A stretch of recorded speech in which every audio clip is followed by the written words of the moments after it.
ये एक बहुत पुरानी बात है।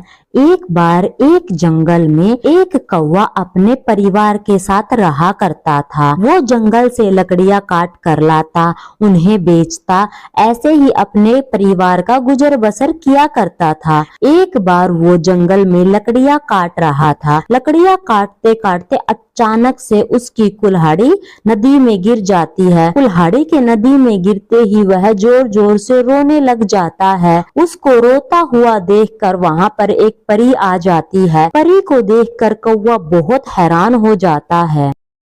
अरे नादान पक्षी, क्या बात हो गई? इतनी जोर जोर से क्यों रो रहा है? मुझे बता, क्या बात हुई?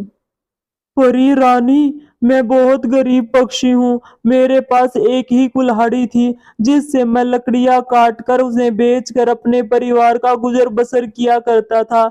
आज वो कुल्हाड़ी भी पानी में गिर गई। अब मैं क्या करूँगा, कैसे लकड़ियां काटूंगा?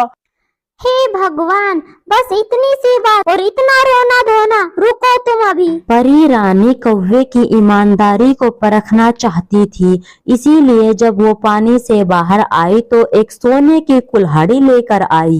ये देखो, पानी के अंदर तो मुझे ये वाली कुल्हाड़ी मिली है। क्या यही है तुम्हारी कुल्हाड़ी? नहीं नहीं परी रानी, ये कुल्हाड़ी मेरी नहीं है। मेरी कुल्हाड़ी तो लोहे की थी, ये तो सोने की है। फिर परी रानी दोबारा से पानी के अंदर गई और वहां से एक चांदी की कुल्हाड़ी लेकर बाहर आई। तो इस कुल्हाड़ी को देखो, क्या ये कुल्हाड़ी तुम्हारी है? ये भी मुझे पानी में गिरी हुई मिली। नहीं नहीं परी रानी, ये वाली कुल्हाड़ी तो चांदी की है, ये भी मेरी नहीं है। मेरी तो लकड़ी और लोहे से बनी हुई कुल्हाड़ी थी। ये चांदी और सोने की कुल्हाड़ियां मेरे किसी काम की नहीं है। मुझे तो अपनी कुल्हाड़ी चाहिए रानी। परी रानी एक बार फिर से पानी के अंदर जाती है और इस बार वो कौवे की असली कुल्हाड़ी लेकर बाहर आती है। कुल्हाड़ी को देखकर कौवा बहुत खुश हो जाता है। परी रानी, आपका बहुत बहुत शुक्रिया जो आपने मेरी कुल्हाड़ी ढूंढ दी।